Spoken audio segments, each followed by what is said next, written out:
日咧係3月31號啊！呢個回教徒嘅正日啊，即係年初一啊，新年啊，咁啊專登咧就去一間昆田市嘅另外一間華人開嘅叫做呢個江豪烹烤餐廳啊，嚟試食下嗰啲呢個印尼嘅華人煮嘅華人煮嘅呢個中國菜咧，好唔好食？好好味啊！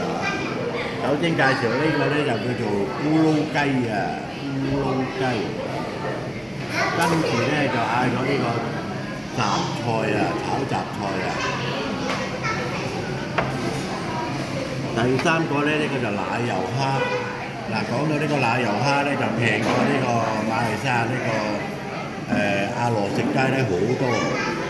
呢個圍起上嚟咧，應該港幣36蚊咁上下啦。但係如果喺馬來西亞食咧，就36蚊馬幣啊。